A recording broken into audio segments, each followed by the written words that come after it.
Hello, tankers. I hope you had a great New Year celebration and are still enjoying some well-deserved rest.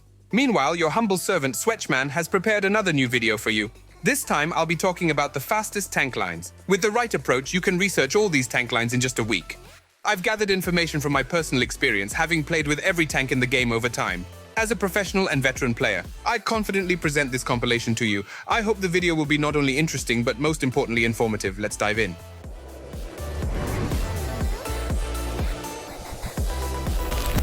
The first tank line that you can quickly and easily advance is the M6Yo.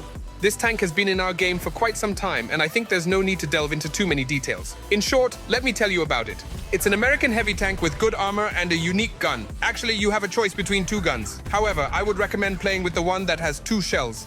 This gun is capable of dealing massive damage practically within a second. I believe even a novice player can unleash the potential of this tank. Now let's take a look at the development tree itself. This line kicks off with the impressive M6 tank. Why do I consider it impressive? Firstly, it boasts an excellent gun. Secondly, it has super strong armor, both in the hull and turret. The armor is genuinely robust. Just take a look at this. Usually players at this tier aren't familiar with penetration zones and especially premium ammunition, so you won't face many issues progressing through this tank.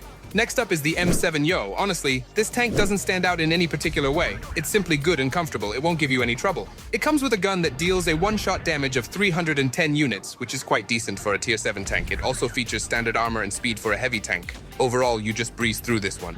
Moving on to tier 8, you'll have access to an auto-loading gun with 3 shells, totaling 930 damage across all shells. That's pretty cool, and your opponents won't be too thrilled about it. By the way, what's strange about this tech tree is that the tank names don't follow a sequential order. Just think about it. First, there's the M7Yo, then at tier 9, the M5Yo. So logically, the M6Yo should be at tier 8, and at tier 10, you'd expect the M4Yo. Well, that's how this tree goes. Okay, I got a bit off track there. Let's keep going. Hey folks, exciting news for everyone who's living in the United States. You have the opportunity to snag a free $100 for any products at the TeamU Market. If you haven't heard, TeamU's the place where you can get just about anything, and the best part is their prices are way lower than other stores. To grab that $100, all you need to do is download the app using my link, or enter the promo code you see on the screen. All the details you can see in the description or pinned comment. Happy shopping and enjoy those sweet deals. At tier 9, we encounter an even more interesting gun. But first, let's talk about the tank itself. Just take a look at its turret. It's like 2 mouse tanks squished on both sides. However, there are advantages to this. If you wiggle in different directions, it'll be very difficult for the enemy to hit you. And of course, the armor in this narrow turret is superb, excluding the commander's cupola, of course. Now, the gun is the main highlight of this tank. At this point, you have the opportunity to get a gun similar to a tier 10 tank. Of course, the characteristics will be slightly worse, but the crucial point is that the damage per shot is the same, and the quick reload of the shell is still there. Overall, you'll have a blast playing this tank, so don't hesitate to research this gun and at least one engine. Enjoy these tanks to the fullest, and let's move on. And finally, we've reached the top of this tech tree. I already mentioned it at the beginning, but I want to add that personally, I really enjoyed this tank. And in terms of dealing damage, it's a must-have. So, without further ado, let's move on to the next tank tree. Once again, we have the American Tank Nation, and again, it's a heavy tank. But this time, it's the T-57 Heavy. Another tank with a multi-shot gun, but this time not with 2 shells, but with 3. The total damage from all shells amounts to 1,200 units. That's 300 more damage than the previous tank. However, agreeing that firing 2 shells is simpler than 3. So it's up to you to decide which heavy tank to choose. Personally, I would go for the T-57 Heavy because it somehow resonates with me. It was my first tank where I achieved high average damage, and perhaps it will become the same for you. But let's take a look at the development tree. I must mention that there are 2 paths to reach the T-57 Heavy, one through the light tank tree and the other through the auto-loading tank tree. I would recommend going through the light tank tree as it allows you to later unlock the Sheridan if you wish. Now let's start at tier 7 with the M41 Bulldog. You might wonder why I skipped the Chaffee at tier 6. The reason is that the Chaffee is a solid tank without any issues, and I've mentioned it, which is the main point. On the other hand, the M41 Bulldog can create chaos on the battlefield. It boasts incredible speed and an impressive gun. This tank is designed to take down enemy heavy tanks and tank destroyers, as well as to secure advantageous positions at the beginning of the battle. There are 2 gun options here. One is cyclic, and the other has 3 shells. I would recommend playing with the cyclic one because it has a higher damage per minute, which is crucial for a tank of this type. Next in line is the legendary tank known as the T-49. If you've already started getting the hang of this game, you've probably heard about this monster. Specifically, its powerful gun that can blow off enemy turrets with a single shot. But there's a catch here. To deliver that one shot, you first need to hit the enemy and preferably hit the right spot. The accuracy of this gun poses significant challenges, just like its penetration. In general, it's a pure fun machine for entertainment, and I would recommend playing it only in fun modes to avoid damaging your stats due to frequent misses. Let's move on.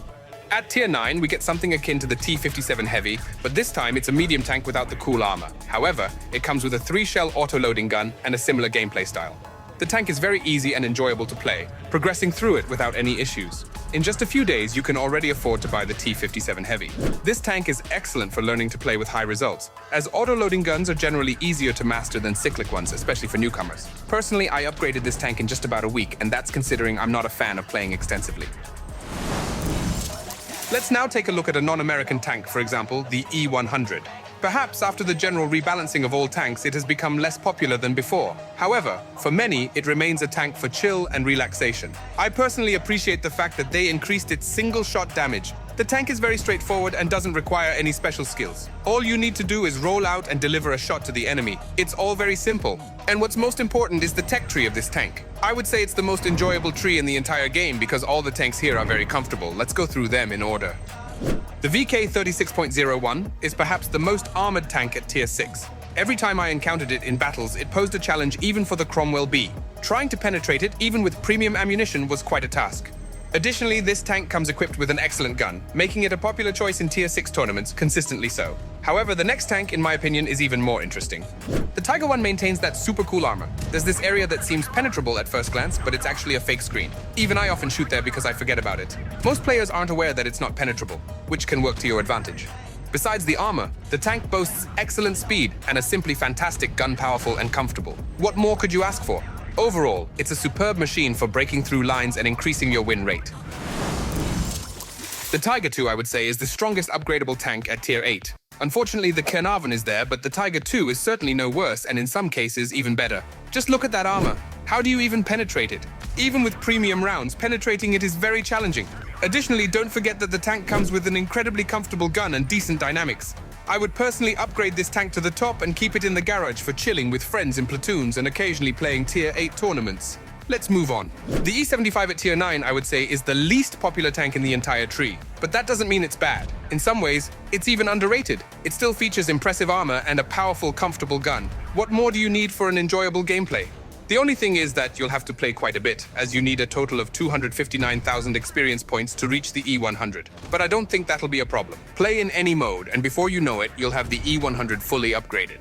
I should immediately warn you that in addition to the E100, you'll need to research the gun for 65,000 experience points. But believe me, it's worth it. The damage per shot of 680 units will leave no one indifferent. For a heavy tank, this is record-breaking damage. And don't forget about its HE shells that deal over 1,000 units of damage. It's the only slow tank that brings positive emotions. You noticed that the lineup included only heavy tanks. We need to fix that, so I decided to add the French light tank tree, led by the Bat-Chatillon 25T. This tree, much like the E100 tree, is a breeze to go through. At Tier 5, we have the AMX ELC-BIS, a small and agile tank capable of escaping from anyone. Moving on to Tier 6, we have the AMX-12T, another small tank, but this time with an auto-loading gun with 3 rounds. Then, at Tier 7, we encounter a true monster, the AMX-1375. It boasts a downright unfair gun. Those same 3 rounds, but the reload time for each is only 1.3 seconds. Incredibly fast. The opponent won't even have time to aim before you unload all 3 rounds into them and disappear. Only Tier 8 is considered a weak spot in the entire tree. However, despite that, the tank is decent and progresses quickly. The entire tree requires much less experience than any other. You'll swiftly reach Tier 9, where you find practically the same Bat-Chatillon, albeit slightly weaker. The gun is almost the same, with only a slightly longer reload time. In other aspects, you'll hardly notice any differences, especially in gameplay. The crucial point is that accumulating a lot of experience is not necessary. You can even go from Tier 9 to Tier 10 in just one day. It's the most cost-effective tank in terms of experience in the game. However, like with the E100, you'll need to upgrade to the top gun. Fortunately, the stock gun is not weak at all, and you could say it's an alternative rather than stock. A more fun option with 4 rounds. As for other characteristics, it's just fantastic. The tank is very fast, like a bullet, and sometimes it can even bounce shots from opponents thanks to armor angled steeply. Of course, it's not for beginners, but if you have at least a 55% win rate or more, feel free to upgrade this tank and have fun. After the general tank rebalance, it received increased damage and now bites like a wasp, not just a mosquito. Well, friends, those were the fastest tank tree progressions. I hope you find it helpful, and you'll advance through some of these. These tanks are genuinely worthwhile and interesting. Don't forget about free $100 promo code. Until next time, goodbye.